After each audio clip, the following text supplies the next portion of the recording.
Cette émission est conçue et réalisée par des membres de la communauté avec l'aide de Télé-Cogeco.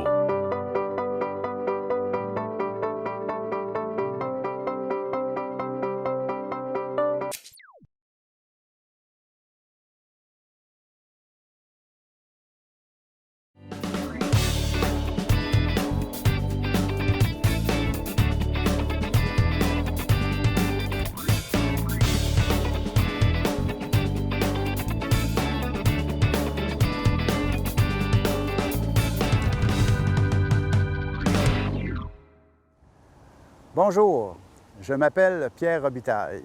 Le but de cette émission est d'introduire les outils informatiques en répondant aux questions suivantes. Que peut-on faire avec l'informatique? Pourquoi? Avec quels outils et quels en sont les risques? Je veux démontrer que je peux simplifier votre perception de l'informatique, démystifier vos craintes et vous aider à comprendre vos besoins. Par le biais de laboratoires, de vox pop et de mise en situation, d'entrevues avec des experts, nous allons découvrir ensemble les diverses possibilités qui s'offrent à vous, ainsi que les outils disponibles pour les réaliser. Bref, une émission conçue pour répondre à des questionnements, des peurs, des besoins, et qui, je l'espère, rendra cette merveille qu'est l'informatique à la portée de tous. Bienvenue dans la bulle à Pierre.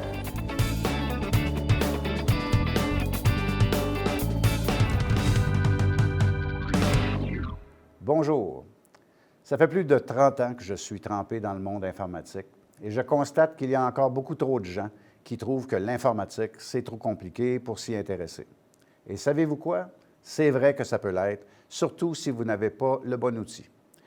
Sauf que ceci étant dit, vous savez sûrement qu'on n'a pas besoin d'être mécanicien pour conduire une voiture.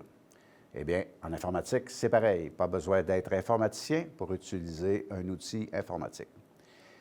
Il existe depuis quelques années un appareil qui révolutionne le monde informatique, qui facilite son usage et qui est à la portée de tous. Il s'agit de la tablette. Je crois que pour la majorité d'entre vous, ça peut être l'outil idéal. Pour débuter l'émission, nous nous sommes rendus au manoir du quartier pour poser certaines questions aux clients de ce centre. Nous sommes aussi allés voir ce qui se passait dans les diverses formations dispensées par la commission scolaire. Allons voir ensemble quelques extraits.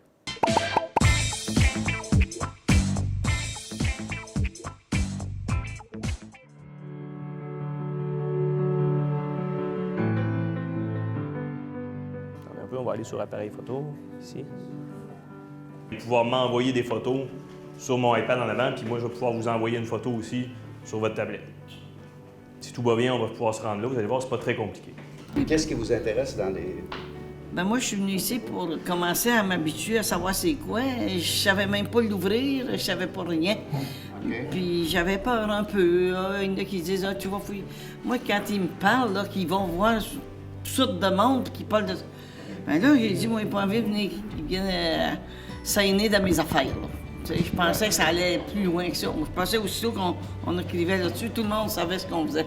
Mais je vois bien, c'est pas ça. Là. Oui, il commence à me dépanner un peu, là. Mais plus que ça va aller au cours, ben plus qu'on va apprendre. Et à ce moment-là, j'imagine que vous allez pouvoir en acheter un. Oui, ça c'est sûr. Et là, vous allez vous acheter quoi? Un iPad. Apple. Surprise! Monsieur Veilleux, c'est à vous l'iPad? Ah oui? Puis, ça fait longtemps que vous l'avez? Ah, peut-être 5 ans. 5 ans? Oui. Fait que vous êtes... Ah, non, elle a dormi plusieurs temps dans le tiroir. Ah oui? Oui. C'est seulement depuis 2 ans que je m'amuse avec ça. Ah oui? Oui. Et là, vous avez décidé de vous inscrire pour des cours? Ah ben oui, c'est le fun. Oui. On apprend. J'ai rencontré du monde aussi. Rencontrer du monde, et puis aller faire des choses qu'on ne savait pas que ça pouvait exister, hein?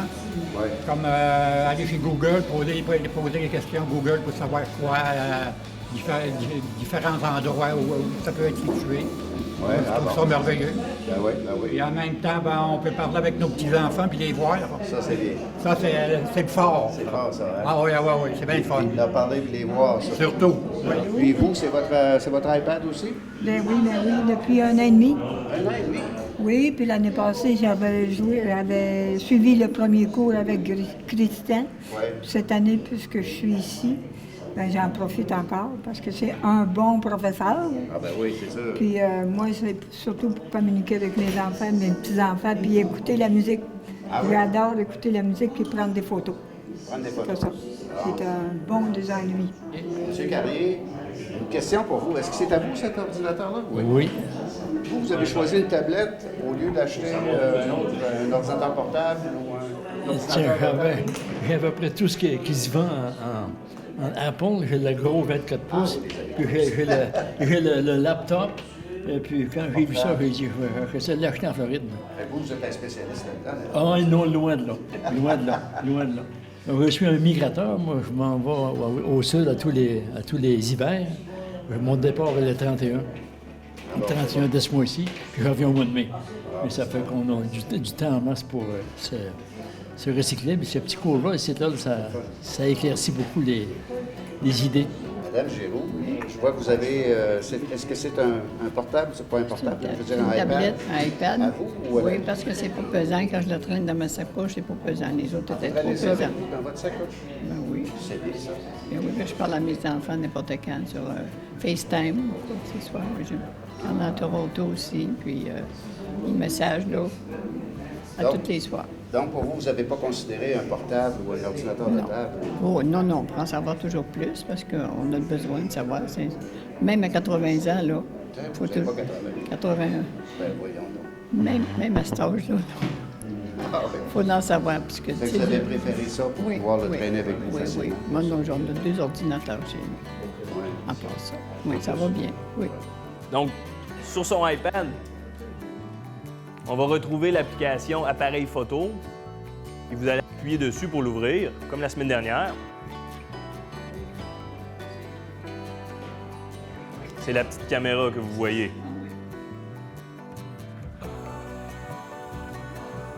Puis qu'est-ce que vous voyez maintenant dans votre écran quand vous appuyez sur Appareil photo? Il faut prendre le temps de le tenir comme il faut dans ses mains, de bien voir à l'écran le sujet qu'on veut prendre en photo avant d'appuyer un petit coup sur le bouton blanc. Hein? Si vous l'activez, c'est là que ça va écrire combien de secondes vous avez.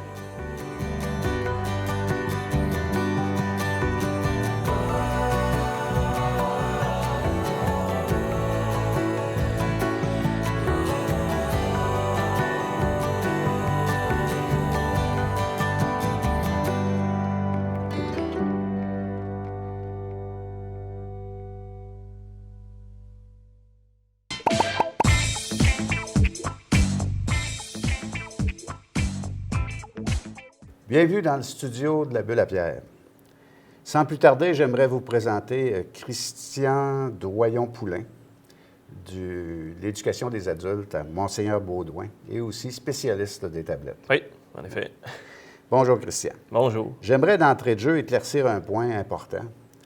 On entend souvent parler dans le public, moi j'ai un iPad et d'autres, moi j'ai une tablette. C'est-tu la même chose? En fait, c'est la même chose. On parle de la même technologie, du même type d'appareil. On les différencie dans le jargon parce que certains ont des capacités différentes et aussi utilisent un système différent. Donc, iPad, tablette, c'est la même technologie. OK.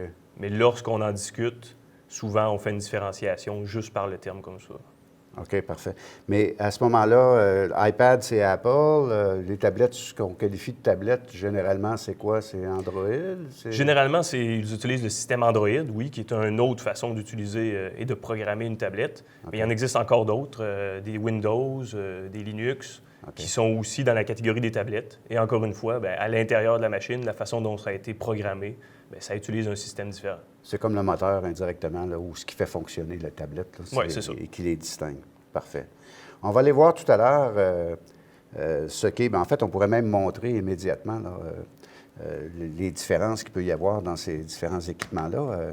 Ici, je vous montre le iPad. Comme vous pouvez voir, c'est un écran qui est plus petit. Ils ne sont pas tous de cette grandeur-là quand même. Ce modèle-là, c'est justement le mini, donc d'une dimension d'environ 8 pouces de diagonale dans l'écran. OK. Il existe aussi un modèle qui est plus grand, évidemment. En fait, un peu comme celui que j'utilise personnellement. Là, Comme celui-ci, aussi. donc un modèle pratiquement 10 pouces de dimension. OK. Et on a aussi ce qu'on qualifie de tablette. Oui. L'autre, Donc, et voici Android. une tablette Samsung Android, encore une fois d'une dimension de 10 pouces. Et ces tablettes-là, Samsung, aussi se font dans le modèle plus mini, donc une dimension de presque 8 pouces. OK. Donc, on peut avoir dans tous ces modèles-là, j'imagine que ça doit être à peu près la même chose dans les Microsoft aussi, puis les Linux. Oui, les différents dans la majorité des tablettes, donc la base en grandeur, ça va être 7 pouces, 8 pouces ou pratiquement 10 pouces, peu importe le modèle en fin de compte. Aujourd'hui, on essaie de montrer aux gens les distinctions, les différences entre les différents équipements, les différents systèmes. Mais il ne faut pas se cacher qu'à la base, je pense que le fait, ce que j'ai compris des discussions qu'on a eues, c'est qu'il y a de la formation que la commission scolaire donne, et elle la donne sur les iPads, par contre. Oui, présentement, nous, à l'éducation des adultes, on donne une formation vraiment axée sur les iPads. Et là, la décision de donner sur les iPads, c'est surtout, premièrement, c'est les appareils que nous, on possède au centre. Et dans la population, la demande qu'on avait par rapport à des cours sur ces appareils-là était vis-à-vis les iPads. Et là, c'est là que j'ai fait de la différence tout à l'heure entre appareil Android, appareil iPad. On aurait pu donner la formation sur les deux, mais en voyant le système, les différences entre les deux systèmes, on s'est principalement concentré sur les iPads. OK. Je sais que ces cours-là, finalement, se donnent ou sont donnés ou peuvent être demandés par la population dans différentes commissions scolaires, mais principalement dans la nôtre ici. Est-ce qu'il y a un groupe minimum pour faire créer une session? En général, quand on offre un cours et quand on commence un groupe, c'est toujours aux alentours d'une quinzaine de personnes par groupe. Et lorsqu'on a suffisamment de gens pour partir un groupe et qu'il y a une demande pour commencer soit un groupe dans les tablettes Android ou soit dans les iPads ou encore en informatique sur les ordinateurs, bien, généralement, on est capable de débuter le cours. Puis les étudiants se présentent à chaque semaine et on donne l'information. C'est bon. Ce qui veut dire, par contre, c'est que si la commission scolaire a des iPads, s'il y a une formation qui est demandée sur Android, Windows ou les autres, à ce moment-là, les gens devront apporter leur appareil. Pour l'instant, on a seulement les iPads. Donc oui, si les gens veulent avoir un cours spécifiquement sur leur appareil qui est d'une marque différente, ils doivent posséder l'appareil et l'apporter dans le cours. Merveilleux. Ceci étant dit, maintenant, j'aimerais qu'on passe à travers des différentes caractéristiques qui vont faire qu'un appareil est différent d'un autre, mais aussi, sans mentionner les prix, mais qui vont influencer le prix.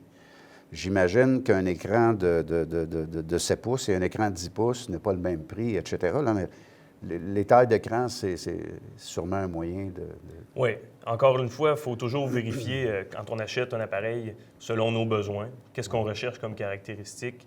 Est-ce que notre but, c'est de transporter notre tablette facilement et partout dans nos déplacements, ou encore d'avoir un appareil qui va avoir une dimension un peu plus grande, mais qui va nous permettre de voir mieux à l'écran, d'afficher des photos en plus grande taille, ainsi de suite. Quand on écrit du texte, est-ce qu'on veut être capable de voir les lettres, justement, de manière plus surdimensionnée?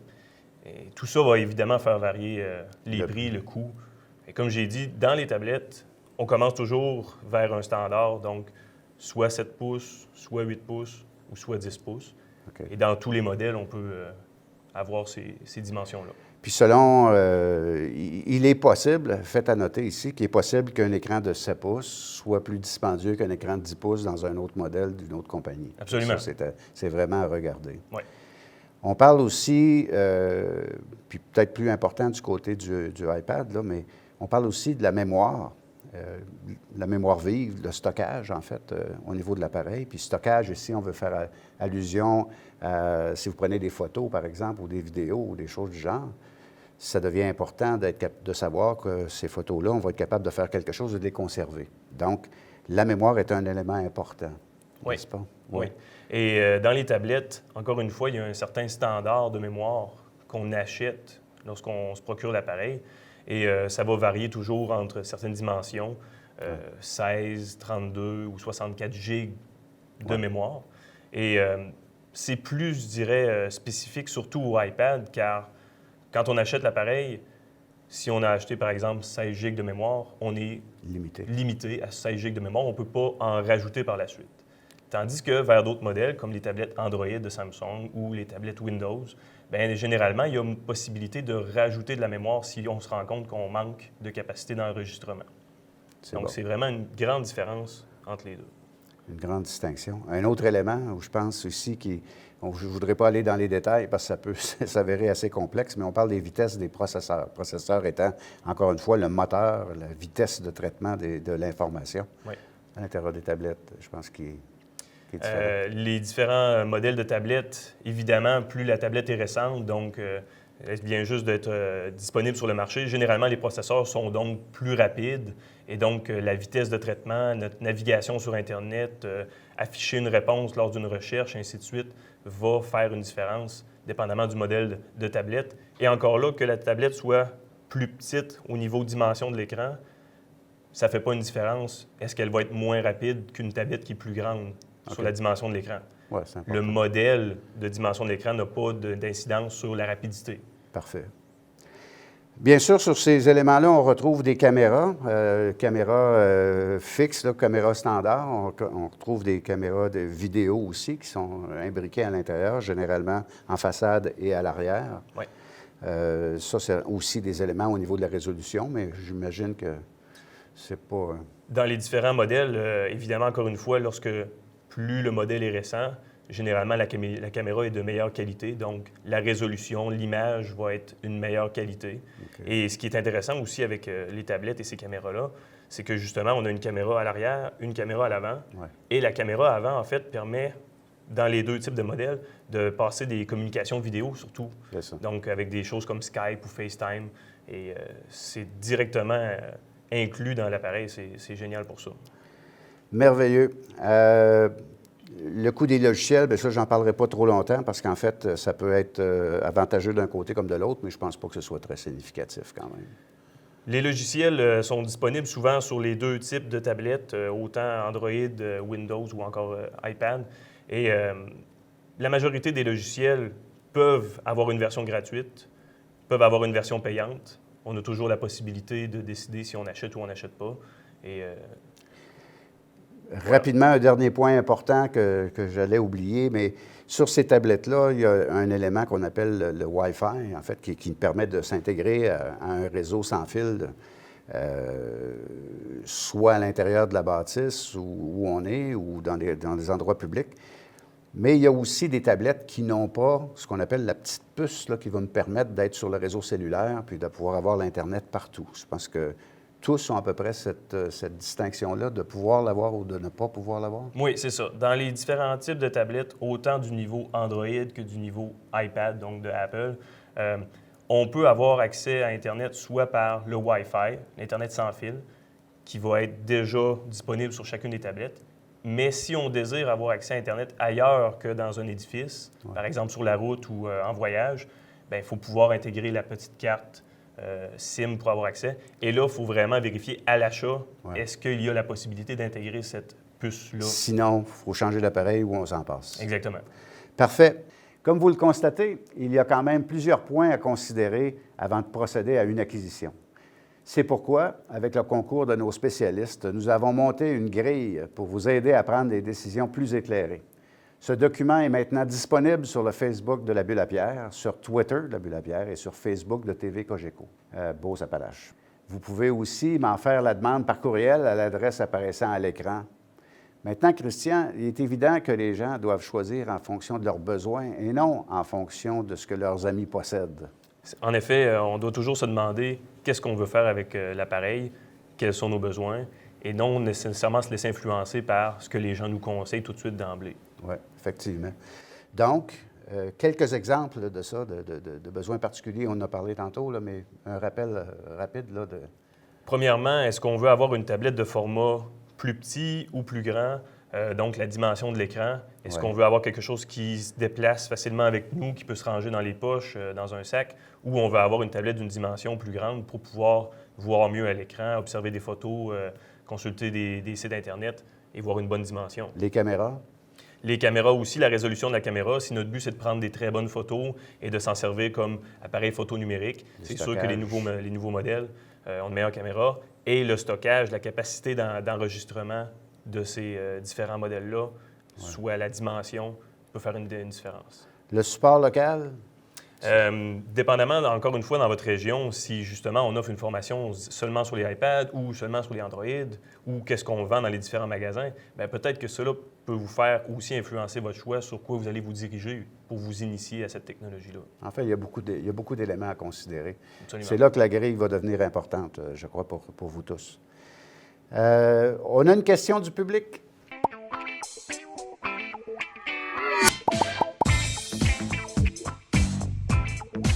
Vous avez été plusieurs à nous écrire et voici la question d'une dame de Saint-Prosper.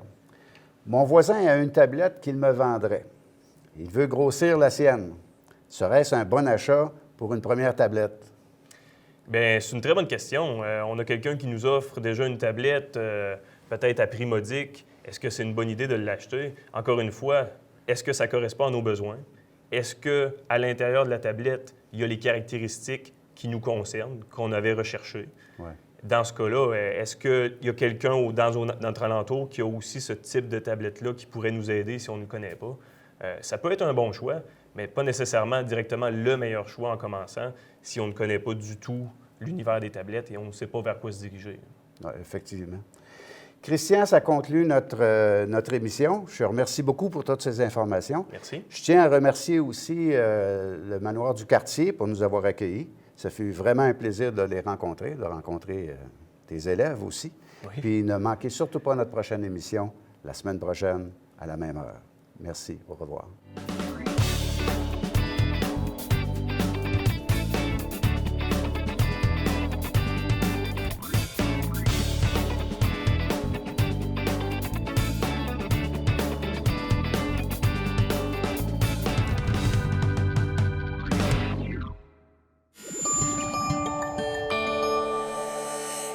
Télécogeco, un service exclusif aux clients de Cogeco.